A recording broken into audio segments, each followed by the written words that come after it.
Welcome, listeners, to Life with Irenia Stories. I'm your host, Irenia Rizal. I thoroughly hope that you enjoyed last week's episode with Mansi Mittal. And this week, I have an even better story coming up because I had a great discussion with KV. Now, note, this interview was done in 2021.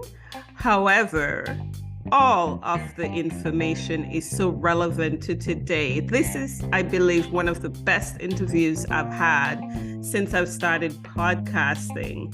And I say this because it helps you to think about who you are as a person, who you are at work. So the premise of this week's episode, the question I want you to think about is, what if who you are and the perception of who you are and who you are seen as in this world were in sync? Yes. I know that's a big question. So we are going to jump right into it. I would like to introduce you to KV, who's currently an AI product manager at Oracle. She's originally from India, and as a career professional, giving back to the tech community is second nature to her. She's also a fellow podcaster. Yes. In this episode, we had a fascinating discussion about building your personal brand, building your credibility at work, and doing that in tandem. We took a deep dive into how to share your story to inspire others, to show how you can add value to this world. She also shared her mission to help others to think beyond work, because you are more than just work, since as humans, there are so many facets to our beings. Listeners, this first segment, you got to pause and rewind because there's so many golden nuggets in there. Now, we moved on to talk about what it is like to work as a software engineer, because that's what she was doing at the time of our interview. We talked about how to get into the technology space, tapping into your uniqueness and personal drive to add value to any company you work for. She shared how her diverse group of mentors helped to shape her career trajectory, recognizing her weaknesses and strengths and pushing her beyond her comfort zone, which led her to become very comfortable in her skin. And of course, we all want that, to be who we are, to bring our full selves to work. Our conversation was so awesome, and I'm sure that you're going to enjoy it too. One big golden nugget I got from her, it is only when you're personally content that you can do your best work. Yes. Only when you are personally content that you can do your best work. You got that right. Now let's get into this episode. Welcome, KV. Hi, Irene. Thank you so much for having me. And I love the new twist to my name that you've given. All right. Well, I know that you have so many fantastic things, and I think you're going to be the best person to pronounce your name. I believe it's Ketaki. So come on, let us know your name. Sure. So my name is pronounced as Ketaki Vaidya, and I get that it's very difficult for people to pronounce. Ketaki, you see? Yes, you got it. All right, awesome. So let's get our listeners acquainted with you because you're so fascinating. I love what you're building as a fellow podcaster, and also you are a woman in tech. So let's give our listeners a little bit of your backstory. How did you become the woman that you are today? That's a great question. Thank you for your kind words. And if I start to think about what shaped me to be the person that I am today, my journey started as a kid who was always so engrossed in herself and did not need any company to keep herself busy. And from there, I went on to be that studious girl that my parents always want to have, where I used to get good marks and I used to have everything sorted. But then there came this time after my I did my BTech in computer science and engineering, and after I got a job and I entered the corporate world, then there came a time where I couldn't figure out who I really was. And so there was a period of questioning what I really wanted to be, what drives me, and what is it about technology that kept me going. And that's where I started exploring myself, and then the podcast that gave rise to the podcast as a side project.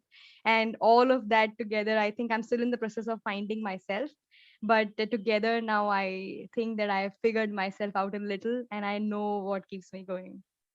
It's absolutely amazing, right? We're always on that journey of Right. discovery along our life and career journey. And I love that you started your side project. So tell us more about it. Sure. So the podcast is called Personal Branding for Professionals. And through this podcast, what I wanted to do was to motivate professionals to think beyond work and build a personal brand for themselves. So when you talk about personal brand, it's about telling your story to the world, and it's about the scenario when what you perceive of yourself matches with what others perceive of you. And imagine if that could happen at work, it would totally transform your career growth, because you are working towards a set of goals, and people look at you and they understand what your aspirations are, and they understand you to be the person that you really want to be, and then everyone supports you. So that's my motive, to not only guide people with their career journeys, but to also show them that their worth is not defined and it's not confined to their professional accomplishments, because they are much more than their work and they still have a lot within themselves. So they have to find that fire and they have to let that ignite the entire world. Find your fire and ignite the world. I love it. I love that you say your work is not confined or defined. You know, it Absolutely. doesn't define who you are. That is so awesome. And I love the focus on personal branding, to develop oneself, because typically people talk about, branding but companies, do you find that there's a stretch from the brand, developing a brand of a company versus developing your personal brand as an individual? Absolutely. I think I'm glad that you brought it up, because if you look at personal branding, for some reason, it has a very negative connotation. And as soon as you talk about personal branding, people think that it's a term that's only meant for entrepreneurs and it's only meant for the products out there. No one thinks that every individual needs a brand of themselves. And it's not a new concept that has come up now. It has been existing since ages. So if you go a decade back, I think people used to hand out business cards to each other saying that these are the services that I can offer. And that was their brand at that point of time. But now we are living in the digital age where building our brand is so easy. We can build our online presence. People can Google us, they can find what we do. And even when we're applying to different companies, the recruiters can quickly do a scan of, they can search on the internet for what we are, and they would get a glimpse of what person this person is trying to be. So the personal brand comes down to that, when you are finding what your strengths are and when you're letting that shine through your story and you're sharing it with the world. So I think that we need to look at it from a different perspective, and if we are mindful of building our online presence, that itself can be a huge boost to our entire brand and to our personal and professional growth. You are dropping so many amazing gems here, finding your strengths and letting that shine through your story. I love that you said that. And yeah, I live back in the day in the world when we handed business cards, when I went Yeah, absolutely. to trade shows and meet a whole bunch of people. So you're right, as it relates to, your online brand, everybody is Googled, right? Absolutely. We cannot forget that recruiters do Google you. 90% of the recruiters do. Oh my goodness. And the whole concept of developing your personal brand as an individual online makes so much sense, right? And I love that you said, if you are perceived at work as you see yourself, that's a game changer.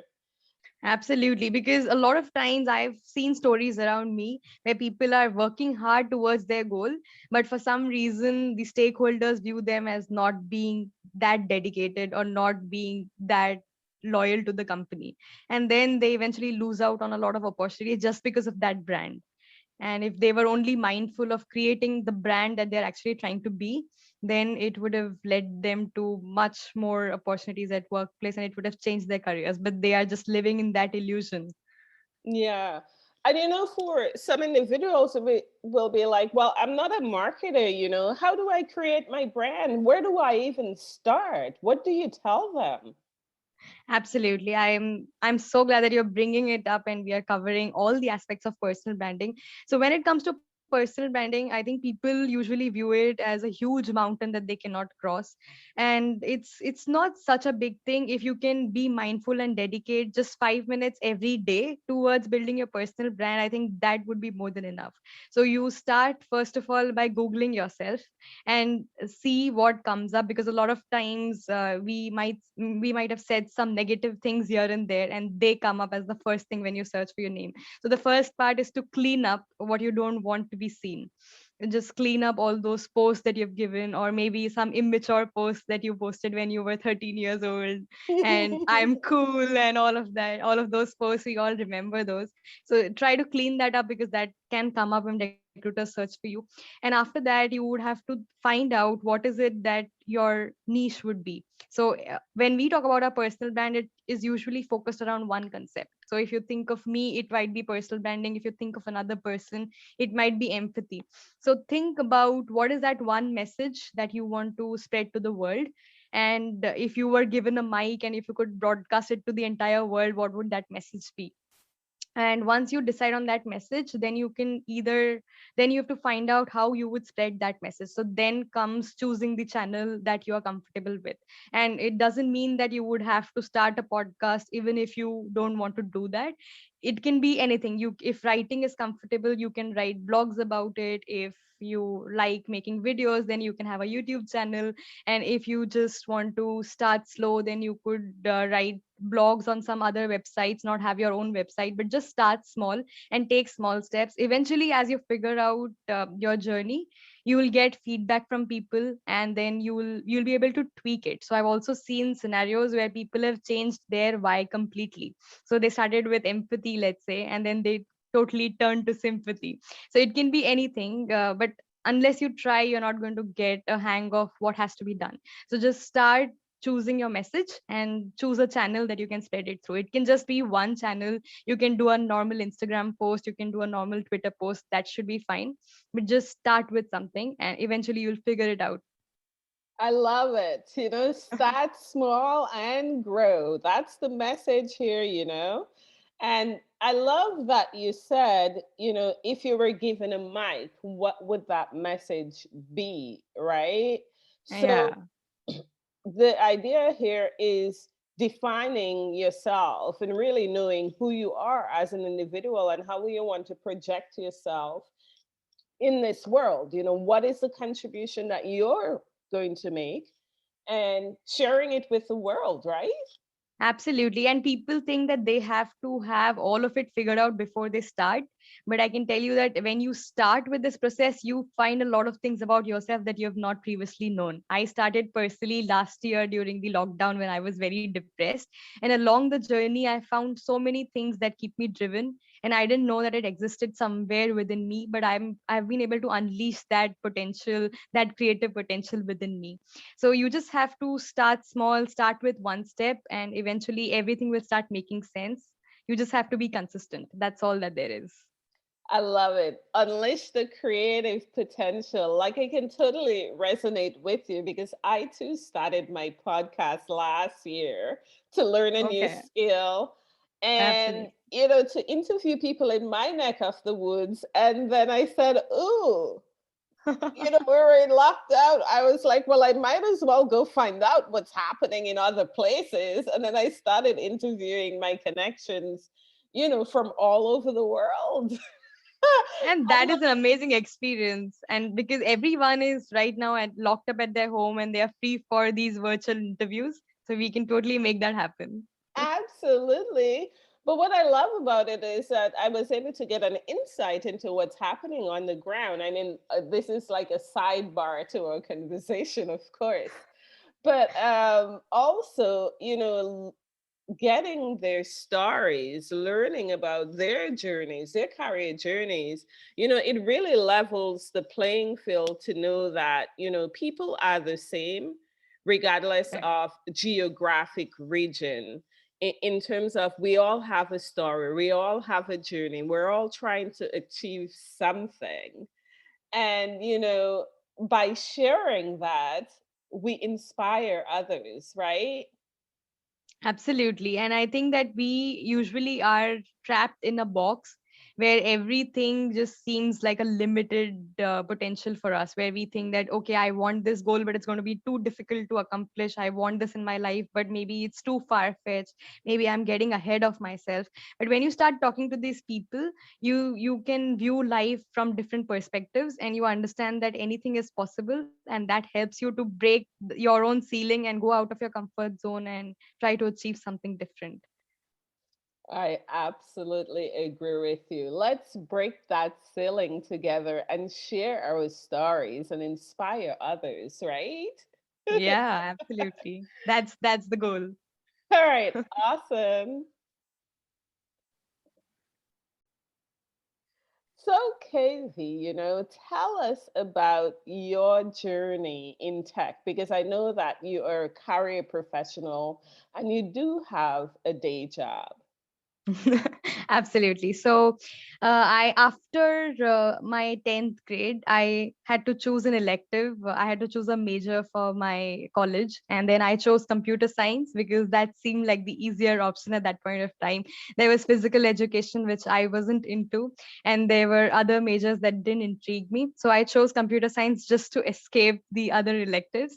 And when I started studying about computer science in my college, and our teachers were also very good at that point of time, it really helped me to understand that this field requires you to be updated, to stay updated at all point of time. So there's a constant learning that's involved every day, and if you don't learn it, you are somehow behind. So it's very challenging as a field, and it helped me to understand that your brain has to be trained to think in a certain way, and all that logical thinking goes into coding and creating these softwares and products.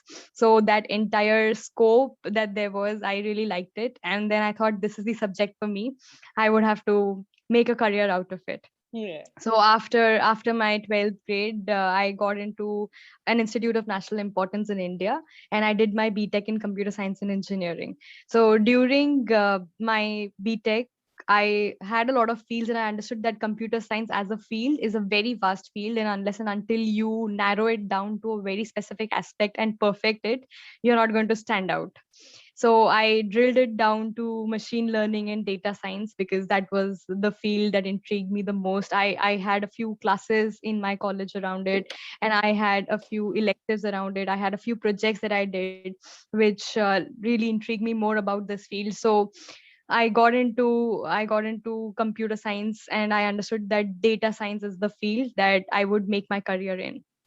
So I did a lot of projects, build my resume around it, build my profile around it, interviewed for a few companies that came to our campus at that point of time after completing BTech. And then I got into Oracle India. So I'm based out of Hyderabad, India currently. And then within Oracle, I had the chance of exploring the hospitality global business unit. So what we do is we have a product. Oracle as a company is a very huge company, and it has its ancillary products that exist. So within this, we have a business unit that is dedicated to a product called Opera. So Opera, it's a product, it's a hospitality management system.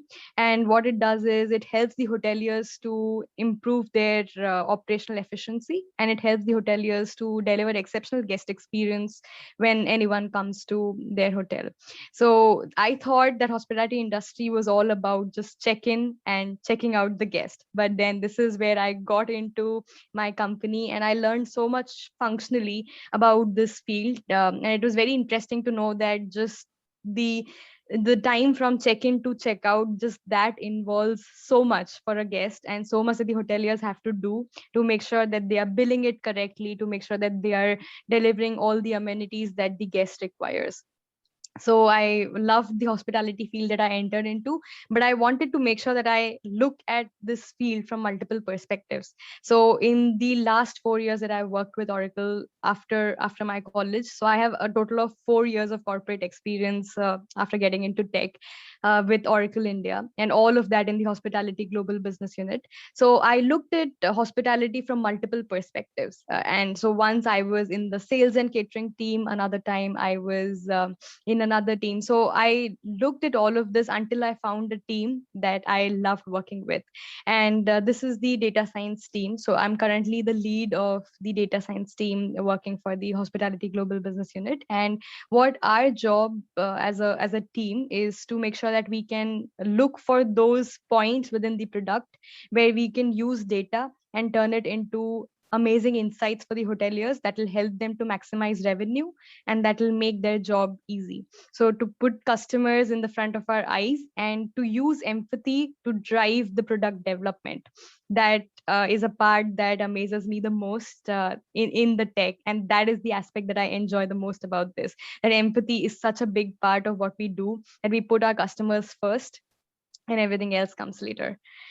So currently we are looking at all the artificial intelligence features that we can incorporate, and all the data that we have, we are trying to make the best use of that data. I love it. You know, human driven empathy has become such a great leadership skill, and Right. I think the last, 15 months has really shed the spotlight on how important it is to have that skill of empathy. And for companies who are developing products to infuse empathy within that, because after Absolutely. all, it's a human to human journey, right? Right. And when you think about this, our hotelier specifically, they have a huge line of guests standing in front of them. All are irritated and they are waiting to be checked in. So, what is it that you can do to make their lives easier? What is it that you can do to make their jobs faster? And how can you, as a product, how can you make it more efficient? All of those things, it's been a great learning experience that I've had with this company so far.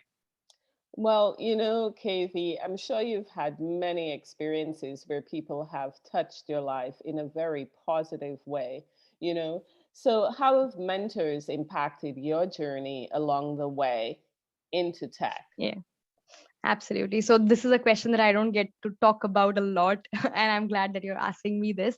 I think that without mentors, we all, when we start in any new field for that matter, in any profession, we start with a clean slate, and it's very important that someone helps us to draw the margin, helps us to understand what is it that we should be doing to maximize our potential, and how can we find new opportunities. So mentors play a big role in what we do and what we make out of our careers. And I'm grateful that I've had a group of mentors. Some of them have been my managers that I've worked with, and they have helped me to understand what my weaknesses are, apart from my strengths, because knowing strengths, it's always good that you can continue to do that, but it's also important that someone tells you what your weakness is, and then you can focus on those weaknesses and work on it, and then you can push yourself out of your comfort zone, and that's where the growth lies. So I think that's the best thing that mentors do. They become the mirror and they show you that this is who you are, because we as a human being have our own blind spots, and it's very difficult to accept the negative feedback that comes your way, but you still have to accept it, and you have to understand that they are having much more experience than you, and they're looking at you from a different perspective. So to understand that and to solicit that feedback and then implement it and have an action plan to address it, that has helped me to grow a lot in life. And especially when changing teams, I had to make sure that my credibility was always accounted for and that I was doing what the company needed me to do at all times. They helped me to prioritize what was important. They also helped me to personally grow myself, because it's only when we are personally content that we can give our best at work. So that just to get that understanding, I had a lot of mentors teach me that. So a huge thank you to all the mentors who have made me who I am today. Amazing. I love how you break that down so succinctly. Listeners, you definitely want to bookmark this and rewind it because it is some super golden nuggets that KV just dropped here. And I love that you say it's only when you're content personally that you can really give back Yeah. professionally to your work, at your optimal level. And I love how you talk about credibility at work, right? And being mindful Right. of that. So what are some key elements that helps to build credibility within the profession? I think about when you look at building credibility at workplace, it's an area that not a lot of people think about. And the very first thing that's important here is to have clarity of goals. And trust me, I've talked to thousands of people at my workplace, and only 1% of them actually have a plan with what they want to do in their career. So I had a guest on my on my podcast interview once, and this guest said something very impactful, that your career is like a GPS. Okay, so you have a source, that is where you are currently, and then you have to set the destination. So until and unless you know what your destination is, you will not be able to set directions to where you want to go. And so the first thing that I would say is, just to be credible at your workplace, have a career development plan where you take a step back and you understand what your short and long term goals are. And it's important to view your manager as a partner in career growth rather than a person who's just going to judge you. So I've had a lot of people ask me, if I say this to my manager, what will he say? If I say this to my manager, what will she think of me? If I take leave tomorrow, what will my manager think of me? Right? So all these scenarios where we are so afraid of how the manager is going to judge us, but remember that our manager is also a human being. So whoever your stakeholders are, treat them as a partner in your career growth. Share your goals, be transparent about what you want to do, and that will help them to nominate you for opportunities that you will not be able to receive at your level. And that will help you to grow truly. And the third thing that I would say is to be accountable rather than being responsible. So there's a huge difference between being accountable and being responsible. Being responsible is just confined to the duties that you have from the job, and you just do those and you forget about it. And being accountable is taking complete ownership of your role in the company, and even going beyond what your job asks you to do if the time requires you to do that. So if the situation demands, try to go out of your work, try to talk to other people, try to help them if they need it, and try to be there when the team needs you. And if you do that, you will set an example for others, and you will show them that you are there to lead the company and you actually care about the company. So these are the three things that I think will make a huge difference in how you are perceived at your workplace. Another huge golden nugget here, listeners. Book back this one. Building credibility in the workplace. I love how you crystallize, those 3 points there, KV. Thank you so much. Thank you so much. All right. So for individuals, who want to journey into the tech space, what advice would you have for them? I think every time that we think of tech, we think of it as something that's unachievable. Most of us, we see it as this intimidating field that we are not meant to be a part of. But I can promise you that everyone who enters the tech has no idea about what they're doing. And it's only on the job, it's only along the way that they figure out what they really want to do. Because as a field, tech is such a vast field, you don't know what you exactly want to do. So just believe in yourself and don't let your beliefs limit you. Just believe in yourself, do everything that you have to, talk to people who are already in tech, and that will help you to look at it from different perspective and shatter your own ceilings, as we talked about. So we always have these beliefs that I'm not meant to do this, I'm not good at math, I'm not going to enter tech.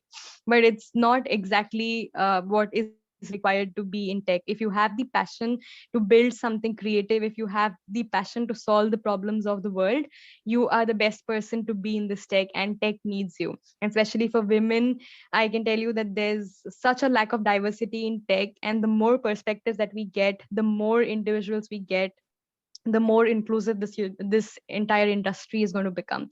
So just talk to a lot of people who are in tech, and let yourself be a part of this empowering experience that tech has to offer. I love it. I love it again. I can't even say more, shatter your own glass ceiling and remove the barrier to tech, you know? Yeah, Absolutely absolutely. great golden It's gem. yeah, it's absolutely possible if we set our mind to it. Cool, cool. That is awesome. So for the young people, who are starting up in tech, how is it important also for them to build their personal brand and really look at credibility? How do they narrate this? Sure. So when we look around our world, we all are trying to fit in. And that's the thing that saddens me the most, that whether it's the application for colleges, or whether it's a new job that you're applying for, or whether it's a career transition, we all are always trying to fit in. But what I would suggest you to do instead is look within rather than looking outside, and try to find out what is it that differentiates you and what is it that drives you. If you like composing music, you have no idea how greatly that's going to be valued in a tech company, because it shows your ability to to be creative, to be innovative. And that's the kind of mindset that we need for tech as well. Or if you like podcasting, if you like conversations, that also showcases a lot of your personal drive to bring a change in this world. So I would say that embrace the unique potential that you have within you, and let that shine through everything that you're doing, whether it's your conversation with your mentors, or whether it's your conversation with the person who is going to choose you for that college, or the recruiter who is going to recruit you for that company. And as long as you do that, and as long as you try to explore what this field has to offer through mini projects, through mini personal projects that you do, so you can build a small app just to see. And everything is so easy these days, everything's on YouTube. You don't have to pay for a course, you just have to go to YouTube, search, and build things, and see if that is something that you would like to do for your entire life. Because that underlying foundation is going to remain the same, and if you can enjoy that, you are going to enjoy uh, being in tech, and you are going to embrace that spark within you. So don't let that spark fade just because of the self doubts that you have, or just because of the fact that you are intimidated because others are so good than you. Just believe in yourself and keep going, and I'm sure that tech will be lucky to have you. I love it. I love it. You are dropping so many truth bombs on this episode. Everything you say, I mean, even I am going to rewind this and listen to it again. Listeners, definitely, you got to listen to KV. You got to listen to her, podcast. And, she will tell us all about her links shortly here. But, embrace that unique individual in you, your strengths, and really let it shine, Yeah. I love that you say find your spark, continue to let it shine no matter what. And we know that in current times, current pandemic times, things have been really tough. However, there is always a shining light in that journey, you know Yeah. um, we always find that human connection, that individual who's going to spark us. And then if we don't have an individual, we listen to podcasts, we read great books, autobiographies, different journeys of different individuals who face hard times, who inspire us to take action no matter where we are in our career journey. So I think this is a conversational blessing. Woo! Yeah, I'm so happy that you're summarizing it so beautifully. All right, so we are going to go into the rapid fire questions. That's where I ask you, what do you do, KV, to set the tone for your day, to put a pep in your step and a pride in your stride? I start my day with lemon honey. I absolutely cannot live without having my lemon honey, and that keeps me very calm in the morning. And then I read something and then start my day. All right, awesome. Lemon honey. I'm going to have to try this. Yeah, lukewarm water, a spoon of honey, and just a little bit of lemon drops to go with it. And it's an absolutely good thing to have. It calms down your body, and it's the best thing that you should have on empty stomach. Excellent. Thank you for that. And we know, KV, how music change our vibration and just give us that high vibe. What kind of music have you been listening to lately that really gives you a boost? I think classical music, which is very the renowned music style in India, I love that, and that not only boosts me, but it also motivates me to do something. That music has a vibe that wants me to conquer the world. That's awesome. And if there's a book that has impacted your life, your journey, what would you share with our audience in terms of a book? I think Atomic Habits by James Clear, that's a book that you should definitely read if you haven't. And you should read it like a Bible, because that book has so many systems that will help you to build good habits, and it will help you to achieve goals. And one particular line that touches me the most in that book, and I think it'll be a good way for our listeners to remember out of this conversation, is until you make your unconscious conscious, it will continue to control you and you will call it fate. And I think you should, I'll say that again just for you to let it sink. Until you make your unconscious conscious, it will continue to control you and you will call it fate. So a lot of times we just believe that life is controlling us and we will just go with the flow, but it's only your unconscious mind controlling you. So if you can make it conscious, if you can be mindful of what you feed to your unconscious mind, you have the ability to control your life. Wow. No, that's deep. And now that is a totally, bigger conversation in terms of exploring the consciousness and, and Yeah. mindfulness, right? Yeah. And the book has a lot of actionable tips that can be followed. So I think that is a book that I would recommend anyone out there to definitely read. All right. So we've talked about a lot. Amazing, amazing, and we could go on and on, KV, but we got to round this up. But I do know that if our listeners want to continue the conversation with you, how can they connect with you? I think the best way to connect with me, I'm the most active on LinkedIn. And I'm sure that you're going to give the links to that. But LinkedIn is the best way to reach out to me. I can also help you to get into tech if you are aspiring to be a woman in tech, because I work with a lot of initiatives that are trying to create more role models for young girls so that they can think of entering tech. Thank you so much for coming on. I really appreciate you coming on to spend some time with us, KV, and really providing some solid wisdom based on your experience. I really appreciate it. Thank you so much for having me, Irene. It was great talking about all of these things. It was a very good dose of nostalgia for me. Thank you so much.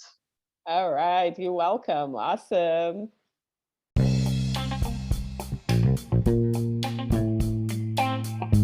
Listeners, was this episode with KV awesome or what? We talked about building your personal brand and your credibility and how that can help to clarify how people perceive you. I mean, there's so many golden nuggets in there. You definitely have to listen to it again, share it with a friend, share it with many friends. If you're tuning in for the first time, hit that follow button. Yes, yes. If you're listening on Apple Podcasts, Spotify, follow Live with Irene Stories.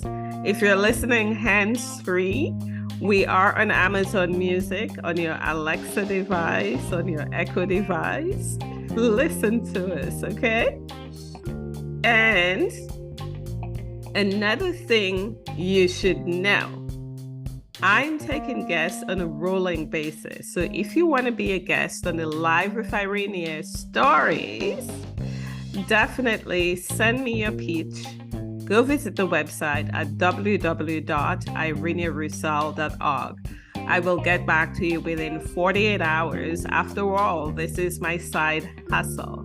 Now, if you're a brand and you would like to sponsor an episode or a season, I would love to further the discussion with you. So hit me up, www.ireneroussel.org. And listeners, I just want to say that I'm really grateful that you're here. Keep on sending me the feedback because I love it. This season, I am going to up-level things for you as you asked me to, and you are just going to get so much value. So stay tuned, tell your friends, and of course, thank you so much for tuning in. This interview was conducted remotely in my home studio. I hope you, yes, you, get revived in your current adventure or get super motivated for your new adventure in 2023.